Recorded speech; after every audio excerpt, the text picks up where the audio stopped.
Hi friends, అందరికీ నమస్తే. ఏమైపోయావు? ఇంతకాలం ఉంటారా? ఏమైపోలేదండి. 2 ప్రాజెక్ట్స్ సైమల్టేనియస్‌గా హ్యాండిల్ చేయాల్సిన ఒక ప్రెషర్ సిట్యుయేషన్‌లో ఉన్నాను. సో, టైం కుదరడం లేదు ఫస్ట్ థింగ్. సెకండ్ థింగ్ ఏంటంటే నేను ఒక యూపీలో ఒక రిమోట్ ప్లేస్‌లో ఉన్నాను. ఇక్కడ ఒక సీబీజీ ప్లాంట్‌ను మేనేజ్ చేస్తా ఉన్నాను ప్రస్తుతం. అలాగే ముంబై అలీబాగ్ ఒక సైట్‌ని కూడా హ్యాండిల్ చేస్తా ఉన్నాను సైమల్టేనియస్‌గా రెండిటిని. కాబట్టి నాకు ప్రస్తుతం అంతగా ఫ్రీ టైం కుదరడం లేదు. నా ఎనాలిసిస్‌లన్నీ జనరల్‌గా లైవ్ మీద బేస్ అయి ఉంటాయి. ఎందుకంటే ఒక సిట్యుయేషన్‌ను అన్ని రకాలుగా పరిశీలించి గాని అనలైజ్ చేయకూడదు అనేది నా ఒపీనియన్. నాకు లైవ్ చూడడం కుదరడం లేదు. ఇంకో రకంగా చెప్పాలంటే నేను ఈ సీజన్‌తో డిస్కనెక్ట్ అయిపోయాను కూడా. ఈ సీజన్‌లో గొప్ప చెప్తున్నాను అనుకోకండి, కానీ నాలాంటి వాడు అనాలిసిస్‌లు ఇవ్వాల్సినంత అర్హత ఈ సీజన్‌కు లేదు అని నాకు అనిపించింది. చెప్పావులే సోది. మరెందుకొచ్చావు ఇప్పుడు అంటే, రాము పాడిన ఒక పాట నన్ను కదిలించింది. ఇన్‌ఫ్యాక్ట్ కదిలించింది అనడం కన్నా హాంట్ చేసింది అని చెప్పొచ్చు. ఆ పాట విన్నాక కూడా అనాలిసిస్ చేయకూడదు అని నన్ను నేను రిస్ట్రెయిన్ చేసుకోవాలని ట్రై చేశాను. కానీ కుదరలేదు. మనసు మాట వినదు. ఏం చేస్తాం? కాబట్టి ఈ అనాలిసిస్ చేయాల్సి వస్తూ ఉంది. సాటర్డే అనాలిసిస్ మీద నా ఒపీనియన్ ఏంటంటే, కొంతమందిని కావాలనే లేపాలని చూశారు. కొంతమందిని కావాలనే తొక్కాలని చూశారు. కొంతమందితో బిగ్ బాస్ గేమ్ ఆడాలని చూశాడు. కొంతమంది బిగ్ బాస్తోనే గేమ్ ఆడారు. సరే, సాటర్డే అనాలిసిస్లోకి వెళ్ళే ముందు ఒక చిన్న డిస్క్లైమర్ ఏంటంటే, బలహీనమైన మనస్సు కలవారు కానీ, సున్నితమైన మనస్సు కలవారు కానీ, లేదా హార్ష్ అండ్ బోల్డ్ క్రిటిసిజంను యాక్సెప్ట్ చేయలేని వాళ్ళు, యాక్సెప్ట్ చేసేంత మెచ్యూరిటీ లేని వాళ్ళు దయచేసి క్విట్ అయిపోండి ఇక్కడి నుంచి. ఇంకొకటి, ఈ కలర్ బ్లైండ్నెస్ లాగా ఫ్యాన్ బ్లైండ్నెస్ అనే మాయదారి రోగం ఉన్నవాళ్ళు కూడా ఇక్కడి నుంచి క్విట్ అయిపోండి. ఎందుకంటే ఇది మీకు డైజెస్ట్ కాదు, అరగదు అసలు. ఇది only true Bigg Boss fans కోసం మాత్రమే. ఒక ట్రూ బిగ్ బాస్ ఫ్యాన్స్ కోసం చేస్తున్న ఒక అనాలిసిస్ ఇది. సో ఫ్యాన్స్ వీళ్ళంతా just get lost from year. Saturday analysis చేసే ముందు రాము నన్ను కదిలించిన రాము పాట గురించి, రాము ఎలిమినేషన్ గురించి, వీటన్నిటి గురించి మాట్లాడుకునే ముందు ఫస్ట్ కొన్ని విషయాల గురించి, ప్రీవియస్గా జరిగిన కొన్ని విషయాలను జస్ట్ అట్లా లైట్గా ఒకసారి మనం చూస్తే, శ్రీజ ఎలిమినేట్ అయింది, అందుకే ఈ సీజన్తో డిస్కనెక్ట్ అవ్వడం ఇట్లాంటివి ఏమైనా జరిగాయా, సీజన్ మీద ఇంట్రెస్ట్ పోవడం ఇలాంటివి అంటే అదేం లేదు. ఎందుకంటే శ్రీజ, భరణి ఎప్పుడైతే హౌస్లోకి ఎంటర్ అయ్యారో అప్పుడే అర్థమైపోతా ఉంది ఆల్మోస్ట్ శ్రీజ ఎలిమినేట్ అవుతుంది అని. భరణి వెనుక ఒక బలమైన శక్తి ఉంది. భరణి ఆట తీరు అస్సామని అర్థమైపోయింది. సో అతన్ని బయటికి తీసుకొచ్చి మళ్ళీ అతనికి ప్రాపర్ ట్రైనింగ్ ఇచ్చి, కోచింగ్ ఇచ్చి మళ్ళీ లోపలికి పంపించారు. అలాగే ఈ రీఎంట్రీ ప్రహసనం, ఇది ప్రాసెస్ కాదు, ప్రహసనం నా దృష్టిలో. జస్ట్ ఒక ఫార్స్ కామెడీ ఇది నా దృష్టిలో. దీని వెనుక ఇంకొక కారణం కూడా ఉంది. అది బిగ్ బాస్ టీంకు, బిగ్ బాస్ హోస్ట్కు నచ్చని ఒక విషయం శ్రీజ చేసింది. బిగ్ బాస్ ప్లాట్ఫామ్ మీద హోస్ట్ ముందు నిలబడి చాలా ఒక ఒక డేరింగ్ స్టేట్మెంట్ పాస్ చేసింది శ్రీజ. నేను ఆడియన్స్ ఓటింగ్తో నేను ఎలిమినేట్ కాలేదు అని. ఇది నేను ఆ రోజే చెప్పాను. చెప్పును ఒక మెత్తని బట్టలో చుట్టి కొట్టింది ఆ హోస్ట్తో సహా బిగ్ బాస్ టీం మొత్తాన్ని అని నేను చెప్పాను. ఈ దెబ్బ మొత్తం బిగ్ బాస్ టీం మొత్తానికి రెజనేట్ అయింది అనేది నా ఒపీనియన్. సో వాళ్ళు పగ తీర్చుకోవాలనుకున్నారు శ్రీజ మీద. అలాగే భరణిని లోపలికి తీసుకురావాలని ఒక ప్రయోజనం. ఈ 2 ప్రయోజనాలు ఒకే పని ద్వారా నెరవేర్చుకున్నారు. ఇక ఫైర్ స్టార్మ్, అగ్ని తుఫాను ఏమైపోయింది అంటే తుస్సుమని చల్లారిపోయింది అని మన గొర్రెల మందు చెప్తున్నారు. కానీ అది చల్లారిపోలేదు. బిగ్ బాస్ టీం కావాలనే చల్లార్చారు. ఎందుకు అంటే ఆయేషా వలన. ఆయేషా ఎలాంటి ఫోర్స్గా తయారైంది అంటే, ఆ హౌస్లోకి వచ్చాక, నా ప్రీవియస్ అనాలిసిస్లు విన్నవాళ్ళకి తెలుసు. అంటే మొత్తం అనాలిసిస్లు వినే ఓపిక చాలామందికి ఉండదు, విన్నవాళ్ళకు తెలుసు, పూర్తిగా విన్నవాళ్ళకు తెలుసు. ఆయేషా వెళ్ళిపోయే రోజు ఉదయం కూడా గౌరవ్ను మోటివేట్ చేసింది. గౌరవ్, నువ్వు ఒకవేళ క్యాప్టెన్సీ కంటెండర్ అయ్యావనుకో, నీ దగ్గర ఉన్న డబ్బులతో వేరే వాళ్ళ డబ్బులంతా తీసుకుని, ఎలాగో అలా హెల్ప్ తీసుకుని, సపోర్ట్ తీసుకుని నువ్వు కంటెండర్ అయ్యావనుకో, నువ్వు జనాలకు నచ్చుతావేమో, కానీ నువ్వు వెళ్ళిపోయే పరిస్థితి ఉన్నప్పుడు నువ్వు నీ డబ్బులు వేరే హెల్ప్ చేసి, సపోర్ట్ చేసి, వేరే వాళ్ళని కంటెండర్ చేసావనుకో నిస్వార్థంగా, అప్పుడు నువ్వు జనాలకు మరింత ఎక్కువగా నచ్చుతావు. నువ్వు ఆడాల్సిన ఆట ఇక్కడ కాదు, బయట ఆడియన్స్‌తో ఆడాలి. ఆడియన్స్‌కు నువ్వు నచ్చాలి. ఇక్కడ కాదు నువ్వు గెలవాల్సింది, బయట గెలవాలి అని ఆయేషా గౌరవ్‌ను మోటివేట్ చేస్తుంది. ఆయేషా లాంటి ఒక ఫోకల్ పాయింట్, ఒక న్యూక్లియస్ చుట్టూ ఒక స్ట్రాంగ్ ఒక టీమ్ ఫామ్ అయ్యే పరిస్థితులు కనపడ్డాయి బిగ్ బాస్ టీంకు. గౌరవ్, నిఖిల్, సాయి, రమ్య, ఆ టీంలో ఫైర్ స్టార్మ్ టీంలో ఓజీ నుంచి రాము, సంజన కూడా చేరిపోయే పరిస్థితి కనపడింది అక్కడ మనకు. ఇలాంటి ఒక స్ట్రాంగ్ గ్రూప్ ఫామ్ అయినా, టీం ఫామ్ అయినా, వాళ్ళ ప్లానింగ్ ఏదైతే ఉందో బిగ్ బాస్ టీం ప్లానింగు, దానికి దెబ్బ పడే అవకాశం ఉంది. కాబట్టి ఆయేషాను బయటికి పంపించారు. ఆయేషాకు వచ్చిన రోగం ఏదైనా మాయదారి రోగమా అంటే కాదు. డెంగీ ఫీవర్, ఓకే, డెంగీ వల్ల ప్లేట్లెట్స్ కౌంట్ తగ్గిపోతే అది ప్రాణాంతకంగా మారే అవకాశం కూడా ఉంది. కానీ అది కంటాజియస్ డిసీజ్ కాదు, అది అంటురోగం కాదు. అలాగే టైఫాయిడ్ అనేది క్యూరబుల్. ట్రీట్మెంట్ ఇస్తే, ప్రాపర్ యాంటీబయాటిక్ ట్రీట్మెంట్ ఇస్తే కోలుకునే రోగమే. అది కంటాజియస్ అవునా కాదా అంటే అది ప్రాపర్ హైజీన్ ఉంటే కంటాజియస్ కానే కాదు. ఒక వ్యక్తి నుంచి ఇంకొక వ్యక్తికి అంటుకోదు అది. టైఫాయిడ్ ఉన్న వ్యక్తి పక్కన కూర్చున్నంత మాత్రాన వేరే వాళ్లకు ఆ రోగం అంటుకోదు. అది అంటుకునే ప్రొసీజర్ వేరే ఉంటుంది. ఎలా అంటే స్టూల్స్ ద్వారా కానీ, యూరిన్ ద్వారా కానీ ఫ్లష్ అవుతుంది సాల్మొనెల్లా టైఫాయి అనే టైఫాయిడ్ కాజింగ్ బ్యాక్టీరియా. కానీ అది ప్రాపర్ హైజీన్ పాటించకపోతే మాత్రమే వేరే వాళ్ళకి అంటుకునే అవకాశం ఉంది. వాళ్ళు వాష్రూమ్కి వెళ్ళొచ్చి అదే చేతులతో ప్రాపర్ హైజీన్ లేకుండా, వాష్ చేసుకోకుండా, హ్యాండ్స్ వాష్ చేసుకోకుండా ఏవైనా ఐటమ్స్ని పట్టుకున్నప్పుడు ఆ ఐటమ్స్ వేరే వాళ్ళు తింటే అప్పుడు అంటుకునే అవకాశం ఉంది. అంతే తప్ప ఒక వ్యక్తి పక్కన కూర్చొనో, వాళ్ళతో మాట్లాడితేనో, వాళ్ళ పక్కన పడుకుంటేనో ఈ రోగం అంటుకోదు. అయితే బిగ్ బాస్ ఏం చెప్పాడంటే, మీకున్న ఆరోగ్య పరిస్థితి దృష్ట్యా, అలాగే మీ వల్ల మిగతా వాళ్లకు సంభవించబోయే ప్రమాదం అన్నాడు. అంటే అదేదో అంటురోగంలాగా బిగ్ బాస్ పోర్ట్రే చేయడానికి ట్రై చేశారు. కానీ అది రాంగ్ పోర్ట్రేయల్. దానివల్ల వీళ్లకు ఏ రకమైన ప్రమాదం ఉండే అవకాశమే లేదు. ఆయేషా ఆ టాస్క్లో పర్ఫామ్ చేసిన విధానం కూడా, ఆ స్పిట్టింగ్ టాస్క్లో పర్ఫామ్ చేసిన విధానం చూస్తే కూడా ఆమె ఏమాత్రము పెద్దగా సఫర్ అవ్వడం లేదు అని చెప్పి మనకు అర్థమవుతా ఉంది. ఎందుకంటే ప్లేట్లెట్స్ డ్రాస్టిక్గా పడిపోతూ ఉంటే వీక్ అయిపోతారు. 104 degrees పైన ఫీవర్ వస్తుంది. ఆ హై ఫీవర్లో అసలు ఓపిక లేకుండా పడిపోతారు, నీరసంగా పడిపోయి ఉంటారు. కానీ ఆమె చాలా యాక్టివ్గా ఉంది ఆ రోజు. పైగా రాముతో డ్యాన్స్ కూడా చేసింది ఆయేషా. ఆయేషా ఒక స్ట్రాంగ్ ఫోర్స్గా తయారవుతూ ఉంది. ఆ టీంను ఒక స్ట్రాంగ్ యూనిట్గా తయారు చేస్తూ ఉంది. పైగా ఆయేషా చాలామందిని ఎక్స్పోజ్ చేస్తూ ఉంది. కళ్యాణ్ను లాండ్రీ బాయ్ అని ఎక్స్పోజ్ చేసింది. ఎందుకంటే కళ్యాణ్ను ఆయేషా దగ్గరికి వెళ్ళి నీ బట్టలు ఉతికి పెట్టినా, నీ బట్టలు ఇస్త్రీ చేసి పెట్టినా అని అడిగాడు. అలాగే ఆ తర్వాత వేరే వాళ్ళ బట్టలు కూడా ఉతకడానికి తీసుకెళ్తా ఉంటే అప్పుడు ఆయేషా లాండ్రీ బాయ్ అంటుంది కళ్యాణ్ను. సో కళ్యాణ్ని ఎక్స్పోజ్ చేసింది ఆయేషా. అలాగే తనుజాని ఎక్స్పోజ్ చేయడానికి ట్రై చేసింది. సో ఆయేషా లాంటి ఒక స్ట్రైట్ ఫార్వర్డ్ కంటెస్టెంట్ ఉంటే, ఆయేషా మాట్లాడే విధానం తప్పు ఉండొచ్చు కానీ మాట్లాడే మాటల్లో తప్పు లేదు.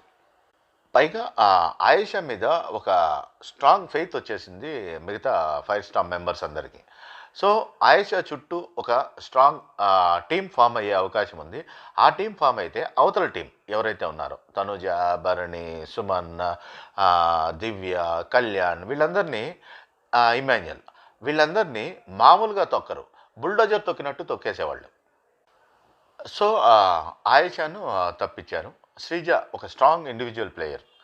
ఒకవేళ 2 గ్రూపులు ఫామ్ అయినా కూడా ఒకవైపు తనుజ, భరణి అండ్ సుమన్ వీళ్ళందరూ ఒక గ్రూప్గా ఫామ్ అయినా, అవతల ఆయేషా, గౌరవ్, నిఖిల్ వీళ్ళందరూ ఒక గ్రూప్గా ఫామ్ అయినా కూడా తను ఒక ఇండివిజువల్ ప్లేయర్గానే కంటిన్యూ అయ్యేది శ్రీజ ఖచ్చితంగా, నాకు తెలిసి. సో శ్రీజాను, ఆయేషాను ఇద్దరిని తప్పించేశారు. అడ్డు లేకుండా చూశారు. ఎవరికి అడ్డు లేకుండా చూశారు మాట్లాడుకుందాం ముందు. ఇక సాటర్డే అనాలిసిస్లోకి వచ్చేద్దాము. నన్ను ఈ అనాలిసిస్ చేసేలాగా హాంట్ చేసిన రాము పాడిన పాట. ఆ పాట ఒరిజినల్ సాంగ్ మాటల తిరుపతి గారు రాసిన సాంగ్ అది. అది యాక్చువల్‌గా ఇద్దరు లవర్స్ మధ్యలో ఎడబాటుకు, ఆ విరహానికి సంబంధించిన సాంగ్ అది. దాన్ని అమ్మ ప్రేమకు అన్వయిస్తూ, అమ్మ కొడుకుల మధ్య ఆ ఎడబాటును అన్వయిస్తూ రాము పాడిన పాటలో ఒక సోల్, ఒక జీర, ఒక బాధ, ఒక తపన వినపడింది నాకు. ఒరిజినల్ సాంగ్ విని చూడండి. అది చాలా ఫ్లాట్‌గా వెళ్ళిపోతుంది. కానీ రాము పాడిన పాటలో బాధైతోందే అన్నప్పుడు ఆ బాధ కనపడతా ఉంది. వినపడ్డం కన్నా కనపడతా ఉంది మనకు. తిన్నా తిరంబడతలే కూసున్నా తిరంబడతలే ఏడు నా తిరంబడతలే ఎవలు నా తిరంబడతలే బాధైతందే నీ ఆదిల మనసంతా మస్తు బరువైతందే అమ్మ యాదిల మనసంతా.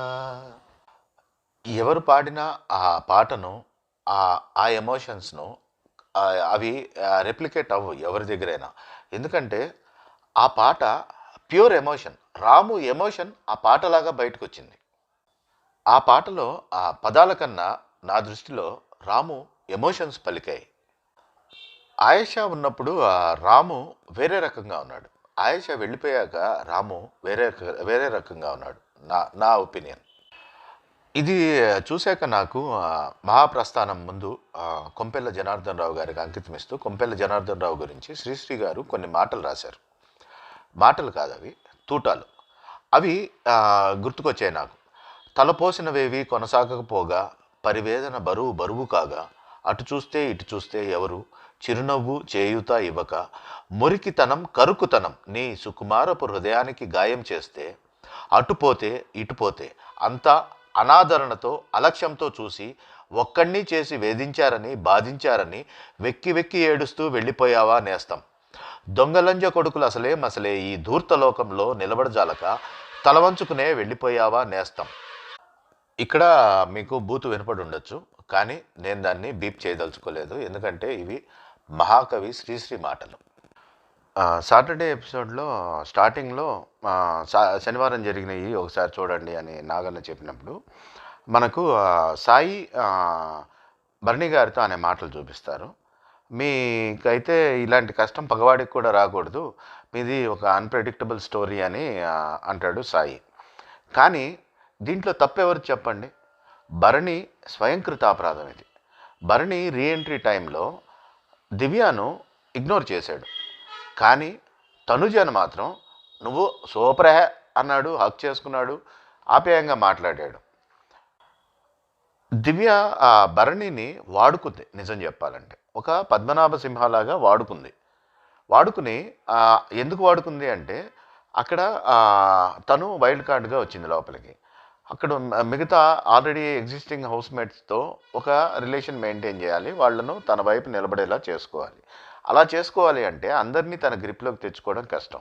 కానీ అందరితో ఏదో ఒక రిలేషన్ మెయింటైన్ చేస్తున్న భరణిని తన గ్రిప్లో పెట్టుకుంటే మిగతా వాళ్ళందరూ కూడా తన పక్కనే ఉన్నట్లు అవుతుంది అని భరణిని ఉబ్బేసి రెచ్చగొట్టి టాప్లో పెట్టి భరణిని తన దాసుడిని చేసుకుని భరణి ద్వారా తన గేమ్ను ముందుకు తీసుకెళ్ళింది దివ్య.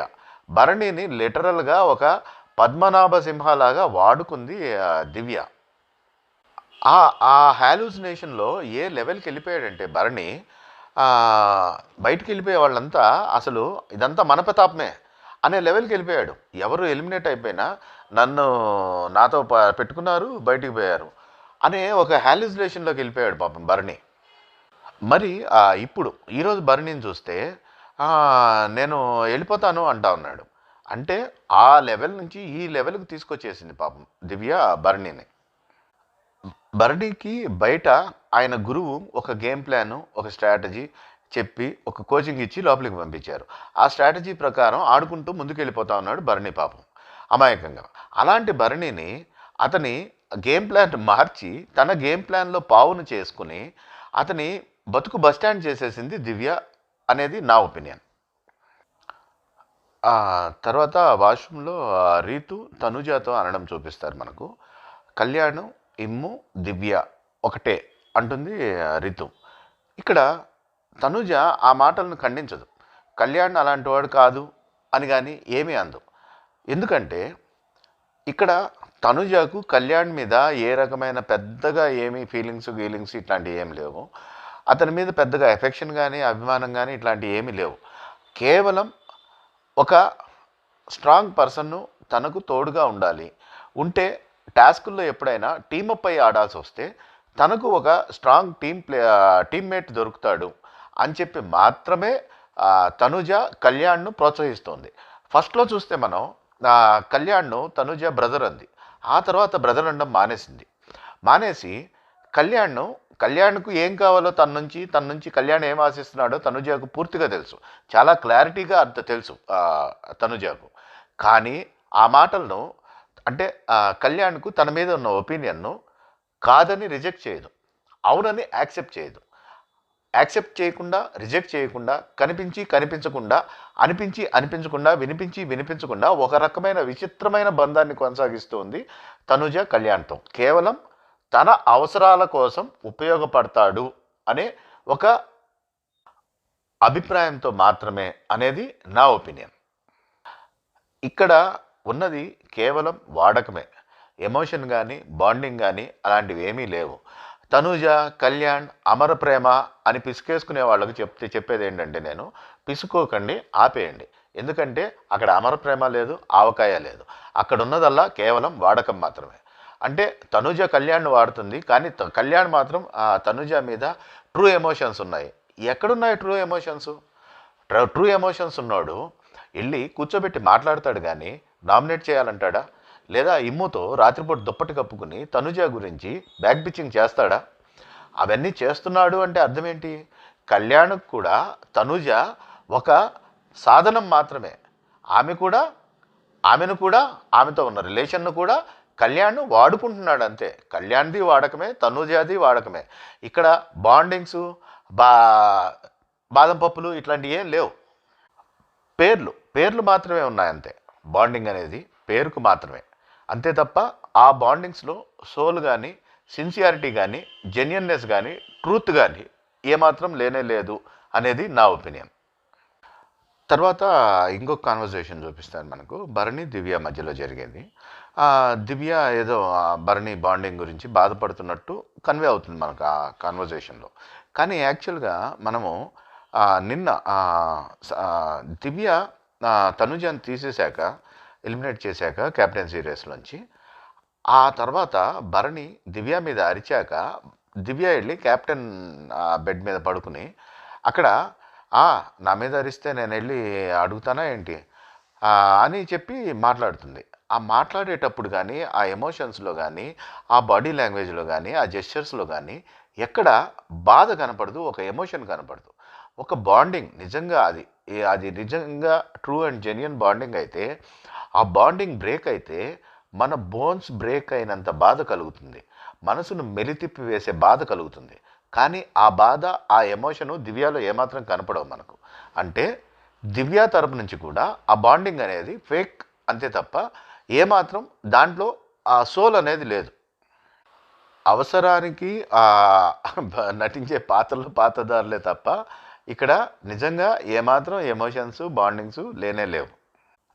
ఇక్కడ తనుజ చెప్తున్నట్లు కానీ, లేదా వేరే వాళ్ళు చెప్తున్నట్టు కానీ, పర్సనల్ రీజన్స్ కానీ, జలసీలు కానీ ఇట్లాంటివి ఏమీ లేవు. అక్కడ ఉన్నదల్లా ఏంటంటే దివ్య తనుజతో తగలాలనుకుంటా ఉంది, అటో ఇటో తేల్చుకోవాలనుకుంటా ఉంది. ఎందుకంటే తనుజ టాప్ పొజిషన్లో ఉంది అనే విషయం తెలుసు అందరికీ. ఆమె వెళ్ళే ముందు కూడా తనుజ టాప్ పొజిషన్లోనే ఉంది, తర్వాత వచ్చిన వాళ్ళందరూ కూడా తనుజ టాప్ పొజిషన్లోనే ఉంది అని చెప్పారు. సో ఆ టాప్ పొజిషన్లో ఉన్న వాళ్ళతో తగలకపోతే కప్పు మనకు రానే రాదు. సో తగిలితే కొండకు ఎంట్రుకు వేసాము, వస్తే కొండ వస్తుంది, పోతే ఎంట్రుకు పోతుంది అనే పద్ధతిలో తగలాలి అని డిసైడ్ అయిపోయింది దివ్య తనుజాతం. సో ఈ ప్రాసెస్లో తనకు అవకాశాలు వస్తే అవకాశాలను యూటిలైజ్ చేసుకుంటుంది, అవకాశాలు రాకపోతే అవకాశాలను తనంతట తానుగా క్రియేట్ చేసుకుంటుంది దివ్య. అంతే తప్ప వేరే ఎమోషన్స్, జలసీలు, బాండింగ్లు ఇట్లాంటివి ఏమీ లేనే లేవు ఇక్కడ. కేవలం ఇక్కడ ఉన్నదల్లా గేమ్ అంతే. తర్వాత హౌస్‌మేట్స్‌ను అమలా గారికి ఇంట్రొడ్యూస్ చేస్తూ నాగన్న అన్న మాటలు. "Amala these are my housemates and our extended family members" అని. ఇది నిజంగా అత్యంత దారుణమైన అబద్ధం ఇది. Naganna most undeserving host for 'Bigg Boss'. ఆయన ఆ పైకి నోటితో family members, extended family members అంటున్నారు కానీ, నిజంగా ఏ రోజన్నా ఆ హౌస్‌లో ఎవరు రియల్లీ డిజర్వింగ్, ఎవరు అన్‌డిజర్వింగ్, ఎవరికి న్యాయం జరుగుతా ఉంది, ఎవరికి అన్యాయం జరుగుతా ఉంది అని ఏ రోజన్నా గానీ ఆయన నిజంగా ప్రశ్నించాడా? కనీసం 'బిగ్ బాస్' టీమ్‌ని కాదు, తన మనస్సాక్షిని తాను ప్రశ్నించుకుంటే ఆయనకు అర్థమవుతుంది గదా! తాను ఆ షోకి ఎంతవరకు న్యాయం చేస్తున్నారు? ఆ షోలో ఉన్న ఆ కంటెస్టెంట్స్‌కు అన్యాయాలు జరుగుతున్నప్పుడు తాను వాటిల్ని నోరెత్తి ప్రశ్నించే పరిస్థితి లేని తన హోస్టింగ్ గురించి ఆయన ఏ రోజన్నా తనను తాను ప్రశ్నించుకున్నారా నాగన్న?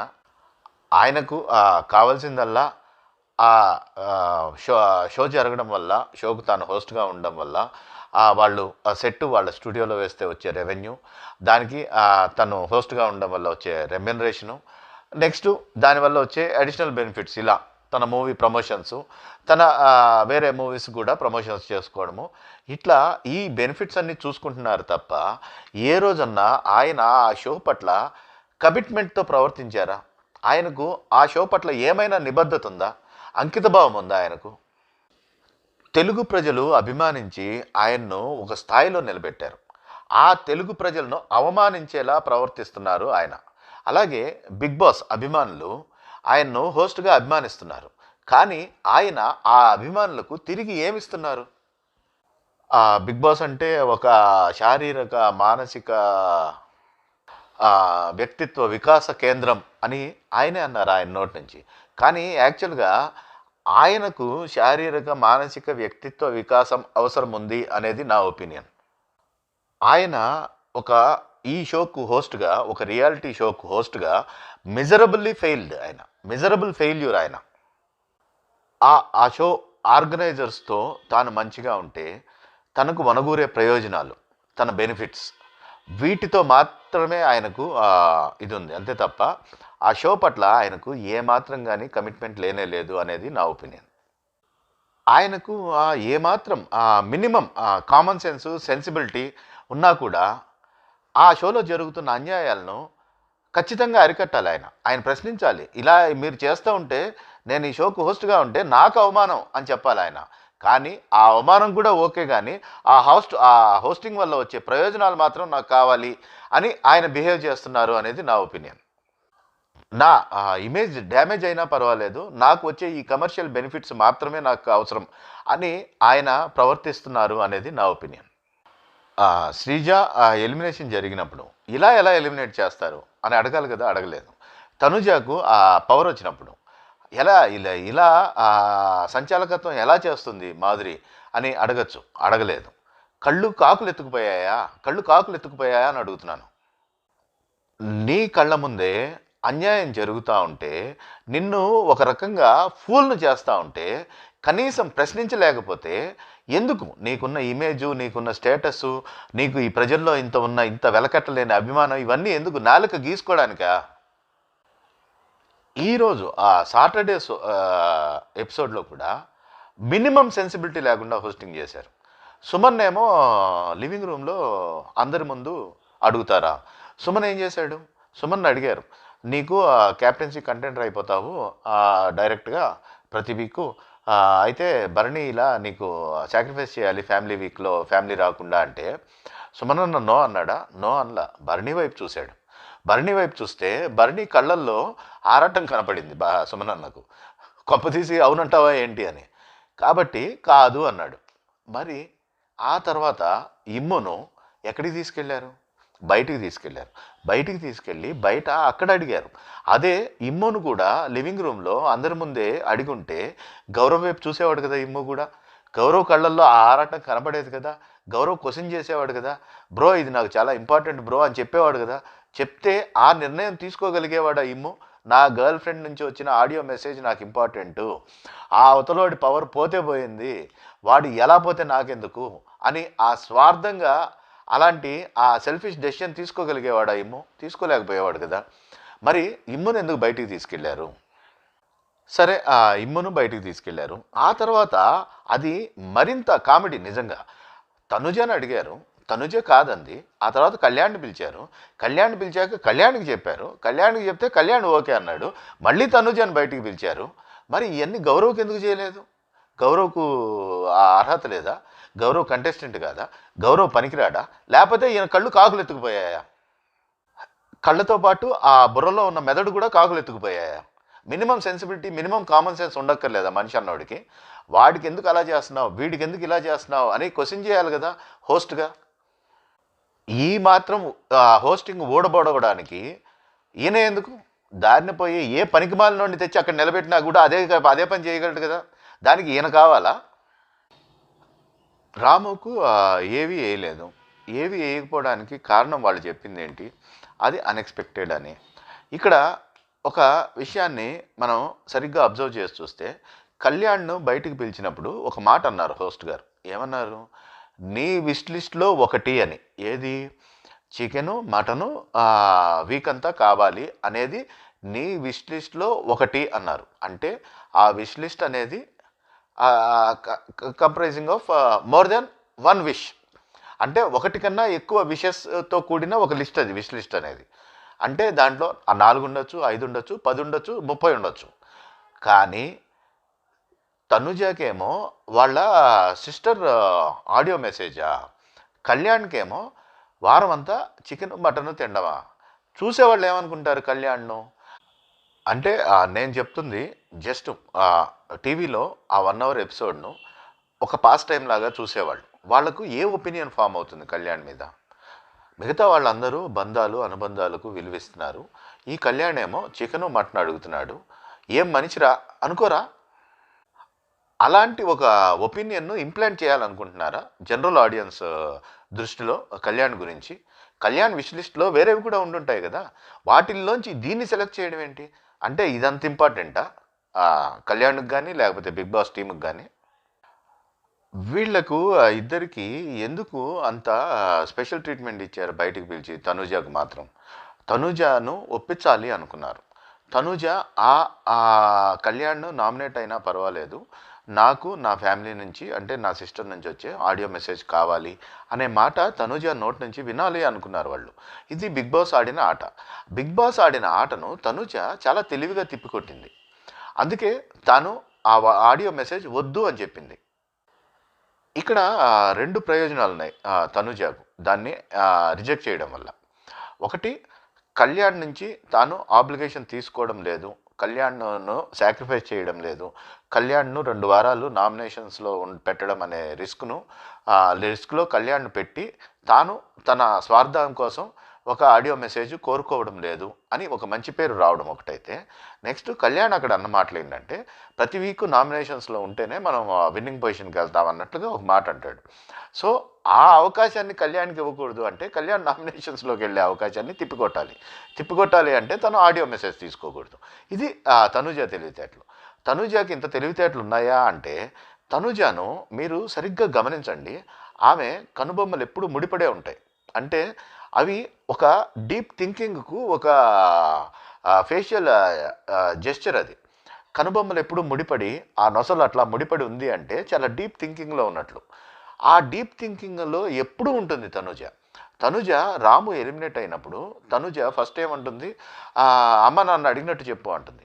అని ఆ తర్వాత కాదు అని బాగుండు అందరితో కలిసి అంటుంది. అంటే అక్కడ తను అన్నమాట అక్కడ సూటబుల్ కాదు, యాప్ట్ కాదు అని తెలిసి వెంటనే తను దాన్ని విత్డ్రా చేసుకుని వేరే మాట అంటా ఉంది.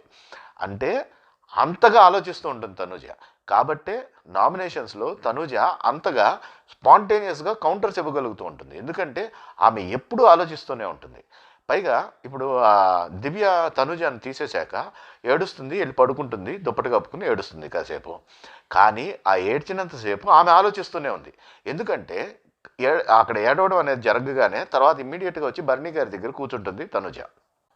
అరగంట గంట సేపు తనను పర్సనల్ రీజన్స్తోనే టార్గెట్ చేసింది దివ్య అనే పాయింట్ని ఎస్టాబ్లిష్ చేయాలని చూస్తుంది ఏడుస్తూనే. కానీ ఆ ఏడుపులో ఏమాత్రం నిజాయితీ లేదు. ఆ ఏడుపు చాలా ఆర్టిఫిషియల్గా కనపడుతుంది చూసేవాళ్లకు. నాకైతే చాలా ఆర్టిఫిషియల్గా కనిపించింది భరణితో మాట్లాడుతున్నప్పుడు. ఫస్ట్ ఆమె ఎలిమినేట్ చేసినప్పుడు ఒకవేళ ఏడుపు వచ్చి ఉండొచ్చు, అది ప్యూర్ ఎమోషన్ అయి ఉండొచ్చు. కానీ ఆ తర్వాత ఇక్కడికి వచ్చింది మాత్రం అది ఒక స్ట్రాటజిక్ మూవ్ అది. ఎందుకంటే అక్కడికి వెళ్ళి పడుకుని ఏడ్చేటప్పుడు ఆమె కనిపించింది. ఓకే, నాకు ఆల్రెడీ క్రై బేబీ అనే ఒక ఇమేజ్ ఉంది అని హోస్ట్ చెప్తున్నారు.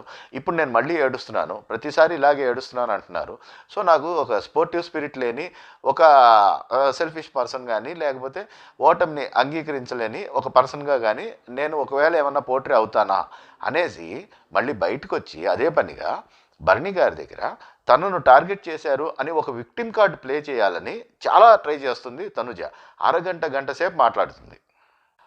ఇవన్నీ ఖచ్చితంగా తెలివితేటలే. కానీ నిజమైన తెలివితేటల అంటే నిజమైన తెలివితేటలు కాదు, సావు తెలివితేటలు అంటారు వీటిని. ఇక రాము ఏమీ వేయలేదు, అది అన్ప్లాన్డ్, అది అది ఒక అనుకోకుండా జరిగిన, ఇది ఒక హఠాత్ పరిణామం అన్నట్టుగా పోర్ట్రే చేయాలని చూస్తున్నారు. కానీ బిగ్ బాస్ టీము అది పక్కా ప్లాన్డ్ అనేది నా ఒపీనియన్. ఎందుకంటే అక్కడ ఎవరెవరికి సాక్రిఫైస్ చేయాల్సి వచ్చింది అనేది మీరు సరిగ్గా గమనించి చూడండి. ఫస్ట్ సుమన్కు చెప్పారు. ఎవరిని చెప్పారు? భరణి గారిని చెప్పారు. ఆ తర్వాత ఇమ్మాన్యుయల్కు గౌరవ్ చేశాడు. వీళ్ళందరూ బాటంలో ఉన్నారు. 7th ప్లేస్ నుంచి 13th ప్లేస్ వరకు ఉన్నాళ్ళు. వీళ్ళందరూ మొత్తం 13 మెంబర్స్ ఉన్నారు అక్కడ. సరిగ్గా ఆరుగురు సాక్రిఫైస్ చేస్తే ఆరుగురు అంటే 12 మంది అవ్వాలి. ఒకళ్ళు మాత్రమే మిగిలిపోవాలి. కానీ ముగ్గురు మిగిలిపోయారు ఇక్కడ. రాము, సాయి, దివ్య ముగ్గురు మిగిలారు. ఎందుకు మిగిలారు అలాగా? రాము, సాయి ఎలిమినేట్ అయిపోతున్నారు కాబట్టి వాళ్ళ నుంచి ఏ రకమైన సాక్రిఫైస్ ఉండేలాగా ప్లాన్ చేయలేదు వీళ్ళు. చేసినా ఉపయోగం లేదు కదా, రేపు ఉండరు కదా, వాళ్ళు వెళ్ళిపోతా ఉన్నారు కదా షో నుంచి బయటికి ఇప్పుడు వాళ్ళిద్దరూ. కాబట్టి వాళ్ళిద్దరిని ఒమిట్ చేశారు. ఆ స్కీమ్లోంచి వాళ్ళిద్దరిని పక్కన తీసి పెట్టారు. మరి దివ్యాని ఎందుకు పెట్టారు పక్కన అంటే, దివ్యకు ఏదో స్పెషల్ ప్లానింగ్ జరుగుతూ ఉంది అనేది నా ఒపీనియన్. ఇది నేను యాక్చువల్గా దీన్ని సాటర్డే చేస్తున్నాను. ఇది చేసి మీకు అప్లోడ్ చేసేసరికి మోస్ట్లీ ఇది మండే మార్నింగ్ కానీ అప్లోడ్ చేయలేమో. ఎందుకంటే ఇక్కడ నెట్వర్క్ ఇష్యూస్ చాలా ఉంటాయి, చాలా స్లోగా ఉంటుంది నెట్వర్క్ ఇక్కడ. సో సండే ఎపిసోడ్లో ఆ దివ్యకు ఏదో ప్లానింగ్ చేస్తున్నారు అనేది నా ఒపీనియన్. దివ్య ఎలాగూ అటో ఇటో తేల్చుకోవాలి అనుకుంటుంది తనుజతో. సో తనుజ మీద ఒక అస్త్రంలాగా దివ్యను ఉపయోగించడానికి, దివ్య మీద సింపతి జనరేట్ కావడానికి ఏదైనా ప్లానింగ్ చేస్తున్నారా అనేది నా ఒపీనియన్. ఎందుకంటే మన లీక్ వీర్లు ఆల్రెడీ దివ్యకు గట్టిగా డోస్ పడిపోయింది నాగన్న చేతిలో, అది ఇది అంటూ ఉన్నారు.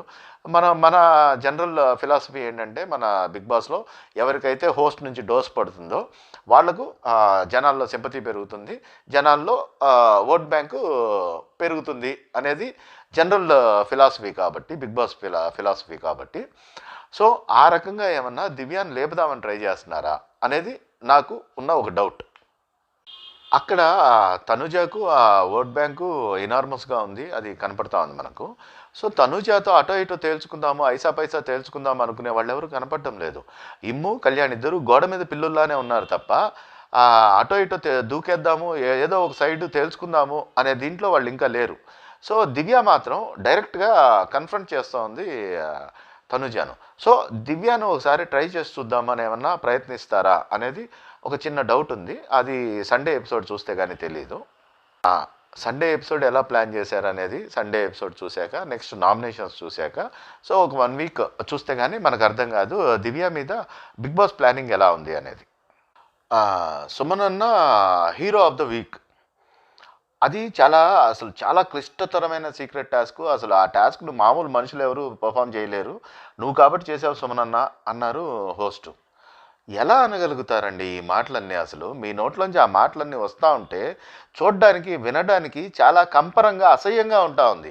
మీరు ఎలా మాట్లాడగలుగుతున్నారు? వినేవాళ్ళకు మాకే అంత అసహ్యంగా అనిపిస్తూ ఉంటే అనేదానికి మీకు ఏమాత్రం సిగ్గు అనిపించడం లేదా కనీసం? కానీ ఆ సుమనన్నను, నా ఒపీనియన్ ఏంటంటే, సుమనన్నకి ఏదో స్ట్రాంగ్ పిఆర్ టీం ఉంది అది ఇది అనుకుంటున్నాం. కానీ ఓకే, ఒక వర్గం సుమనన్నకు సపోర్ట్ చేయొచ్చు. ఆ వర్గం ఫినాన్షియల్గా వెరీ వెరీ స్ట్రాంగ్ కాబట్టి మన ఏపీ తెలంగాణలో ఒకవేళ వాళ్ళు ఏదన్నా